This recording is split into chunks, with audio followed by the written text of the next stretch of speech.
So you're going to cover it now with soil. And then just give it a How many? about every two. That's perfect. So once we've done that, you can just start pushing the soil over and then covering it and patting it down lightly. You don't have to pat too hard.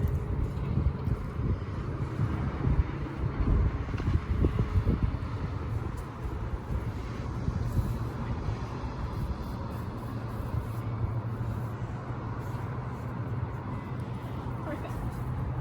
All right, so this bed is basically done. Now the other thing that we can do is add compost, but I think that what we're gonna do is we're gonna leaf mulch and compost once our cover crop comes in. And we're gonna go below. So we're gonna leave this one, and then we're gonna start on this bed. So we're gonna do the same step first, is we're gonna pull out all the weeds, and then we're gonna plant our shallots in that bed.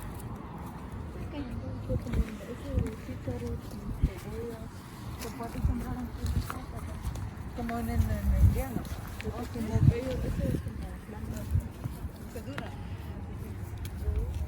Y también como hacen como hacen tortillas, como cubren las capas que y en verano.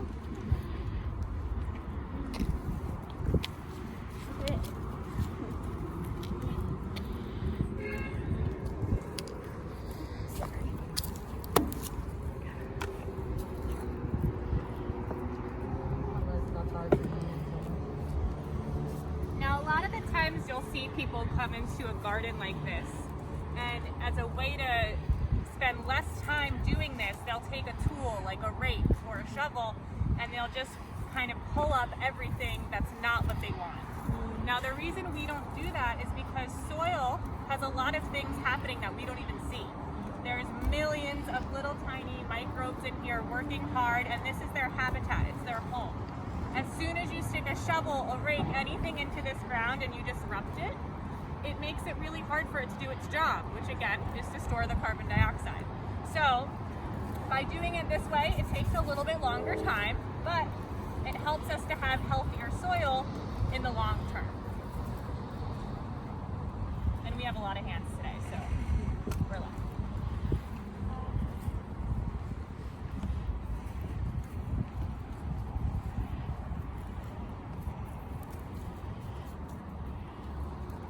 And about 3 weeks ago, we did something really great, at least you two did.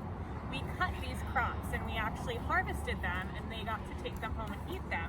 But the reason I'm telling you that is because we did something, it's called cut and come back. And what that means is that a lot of lettuces have more than one life. They usually have 2 or 3. So if I wanted to, for example, eat this kale, instead of pulling the whole kale out of the ground to eat it, I could hold it like this, and I could cut it. And as long as you leave the smallest new leaf, the newest baby leaf, which you can see right here, you leave that intact, it's gonna grow again. So these lettuces here are all on their second life actually. How you doing? Do you think we should try more lettuces today?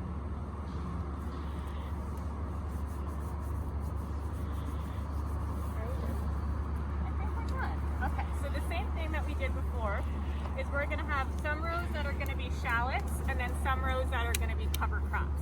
Now you can see in this garden we kind of just had fun with it. We didn't go in straight lines. So wherever you feel that a line could fit and look relatively straight, it doesn't have to be up and down. There could be a line here, wherever we want to put it.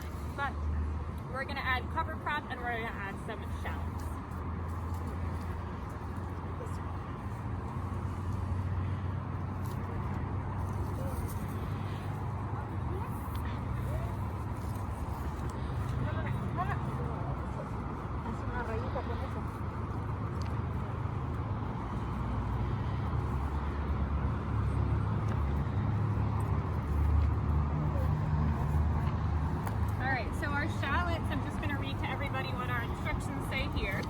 Our shallots are going to be about 2 inches deep, so that means the hole is going to be 2 times as deep as the ones we did over there.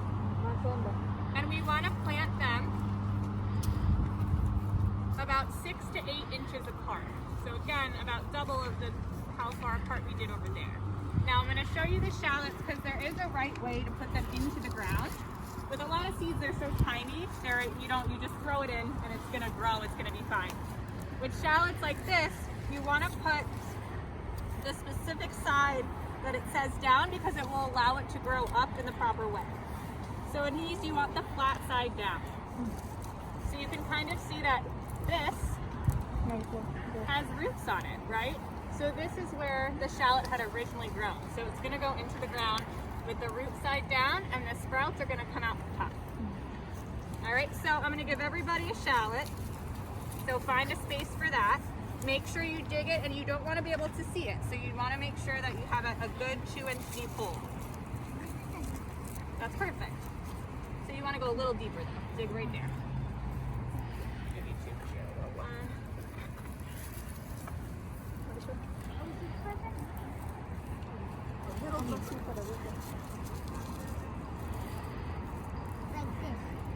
Like that, but you want to put it just like that. Perfect. Now cover that up, and then I'm going to give you cover crops to put around it as well.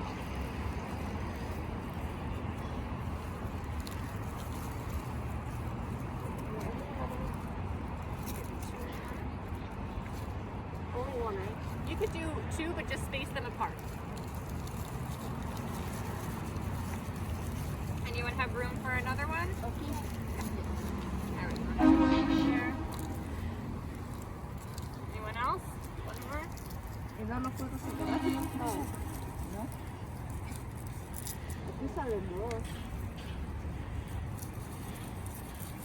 And another way that you can start to do this at home to see if your garlic or your shallots would sprout or grow, if you wanted to try it, you could just put a clove of garlic right in a cup of water and let it sit for a few days, and in a few days you should see a little green shoot come out, and then you know that you can plant it and have new garlic.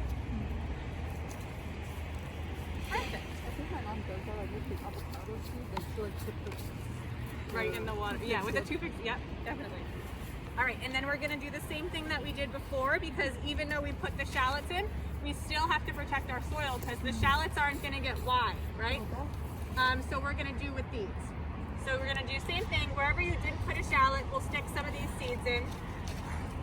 Now the other thing to think about when we pick a cover crop and why we picked it, these types of crops, instead of growing up and tall and thin, they like to grow out and wide. So the reason that I'm using this as a cover crop and saying that a shallot is not a cover crop, even though it will survive the winter, is because it's not going to cover a lot of the soil. It's just going to grow tall. It's not going to grow wide. All right, so I'm going to give you guys a mix. Ready?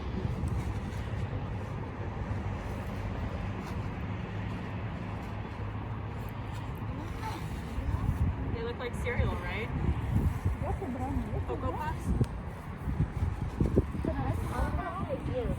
You can put it wherever you want. Oh, yeah? Okay.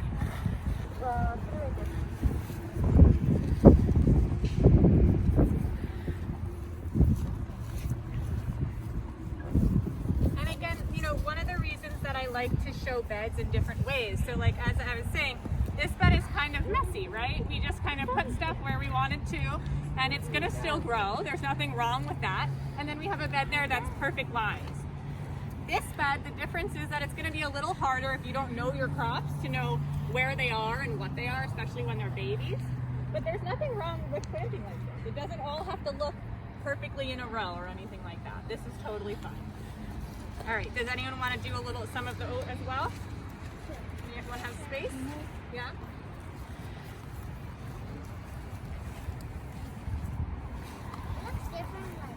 It looks different from here, right?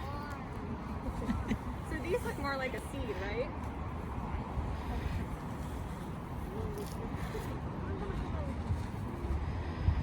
Now, anyone want to guess where this seed comes from? So I'll give you a hint. So it comes from something kind of like this, but more of a grass. So an oat kind of looks like a really tall grass, like a wheat, right? And so this would be what would be at the top of like a wheat plant.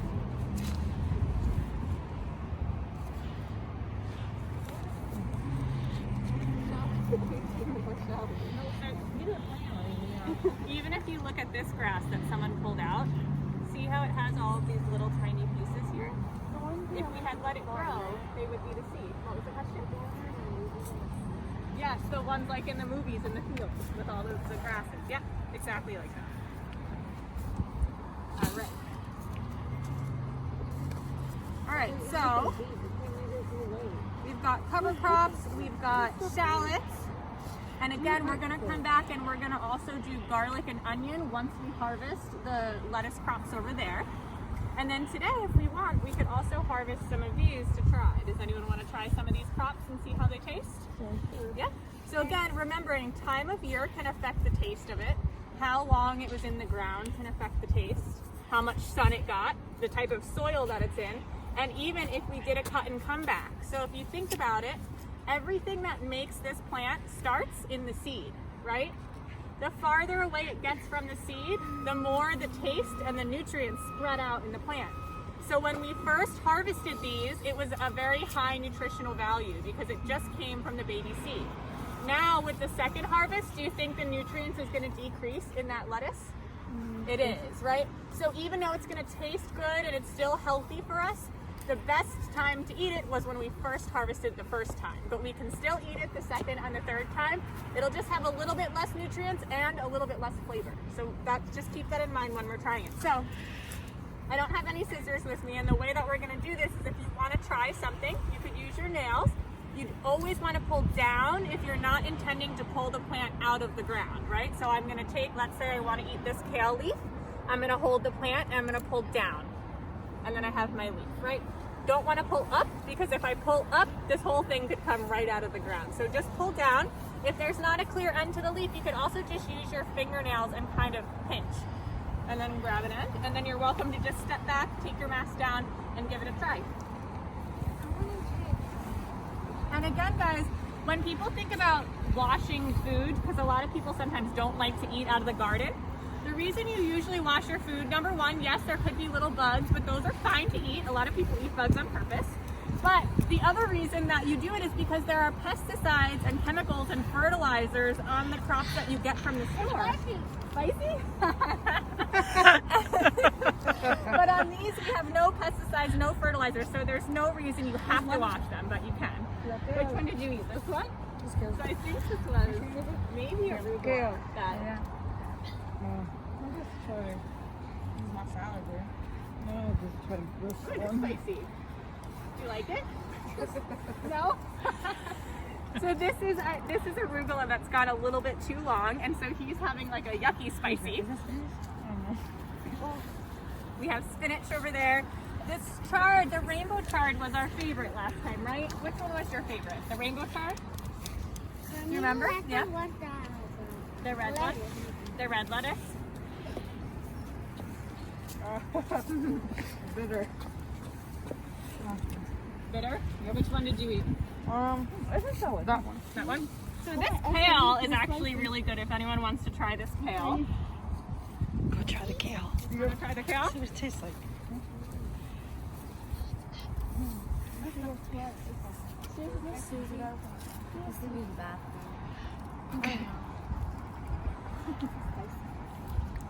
Spicy? Oh, that was good. So again, you can tell even some of the plants taste different, and that could just be because there's more nutrients or sunlight or something else where they are. ¿Cómo se llama esto? I think this is arugula. Arugula. And this is kale. Daddy will take you It's just a in. little bit spicy. Yeah, I tried it. It's Yeah. good. I like it. A little spicy for you. So That is here, I early. think that we actually grew a radish. Can you guys see this radish popping up? I think it decided that it was ready to come out. See? Like a pumpkin. Like a pumpkin, yeah. So they're supposed to stay under the ground, but I think this one is ready. But we have some little radishes coming out. That is All right, so that was all I had for you today. We did some really great things. We added leaf mulch to the back bed so that they have nutrients. We also added compost. We planted our cover crops, which will come in really fast. So next week we could expect to see the cover crops already growing. And then we also planted our shallots. And in the future, we're gonna add more compost and more leaf mulch to add nutrients to these through the whole winter. The last thing we did is we're gonna make all of that compost, so anything we pulled out is gonna go back into the earth as soil. And that was everything. So thank you guys. Anyone have any questions? No? All right. Well, I hope you guys will come back next week. I'm All gonna right. go wash my hands. And thank you. Thank you. Thank you.